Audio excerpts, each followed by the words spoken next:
CELI. Que dois-je faire avec? Une nouvelle année est à nos portes. Elle annonce beaucoup de défis et d'incertitudes.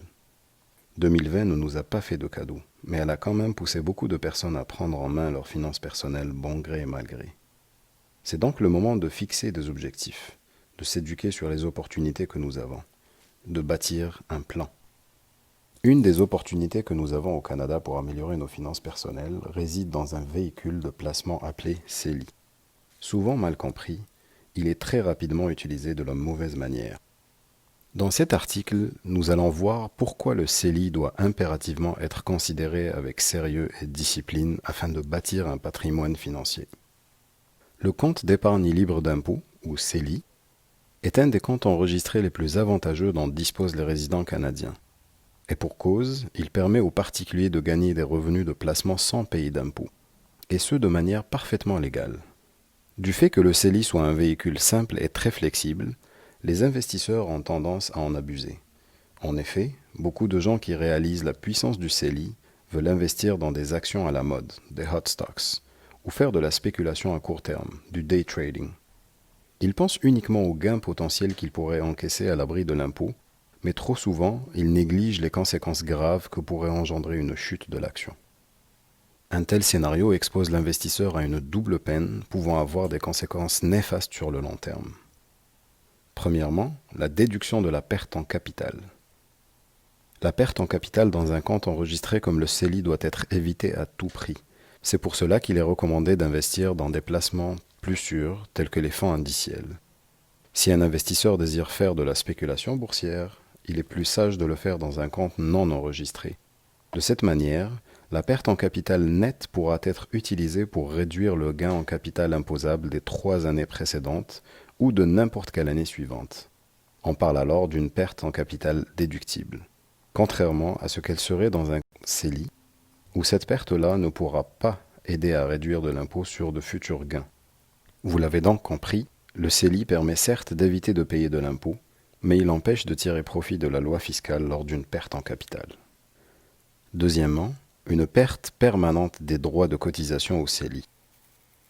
Un résident canadien qui a atteint l'âge de 18 ans en 2009 aura désormais un espace CELI disponible de 75 500 $ en 2021.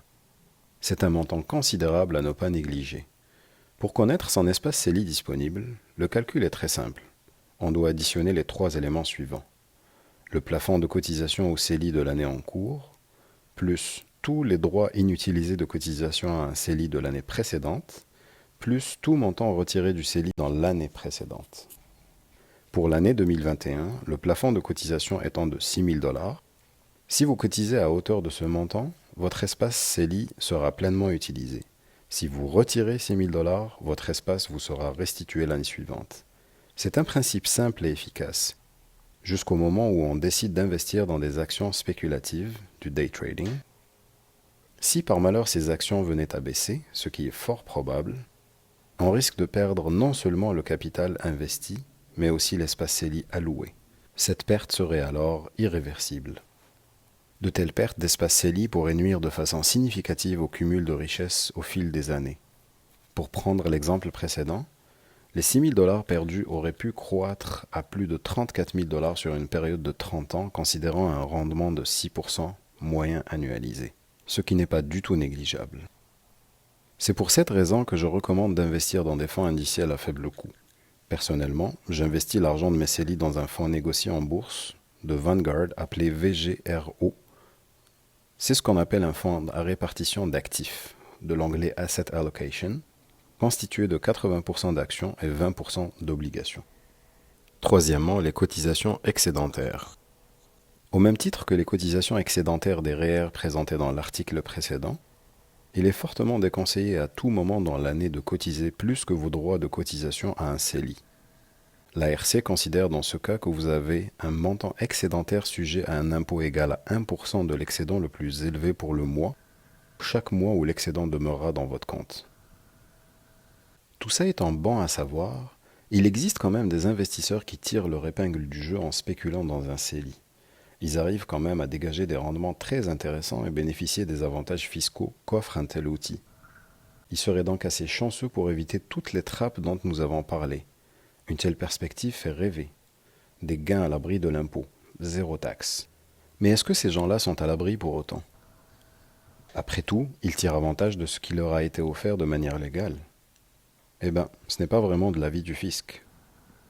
En effet, les autorités fiscales ont souligné dans de nombreux documents que le revenu tiré de la spéculation boursière ne pourrait pas bénéficier de l'exonération d'impôts prévue pour les comptes enregistrés, qu'il s'agisse d'un REER, d'un FER ou d'un CELI. Ces revenus-là sont dits revenus d'entreprise.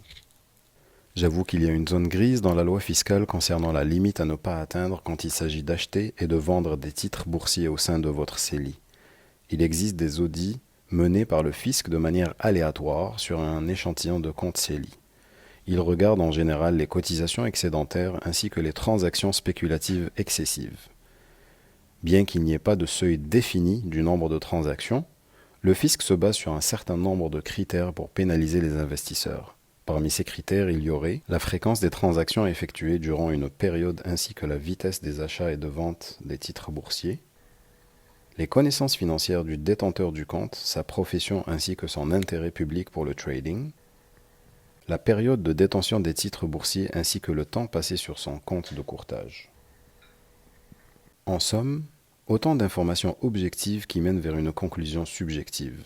C'est pour ça, encore une fois, que je préconise d'éviter de sous-peser l'importance du CELI. Il faut le considérer comme un cadeau précieux appelé à disparaître à tout moment. Si vous avez des questions, n'hésitez pas à laisser un commentaire, me joindre sur ma page Facebook, sur ma chaîne YouTube ou m'envoyer un mail.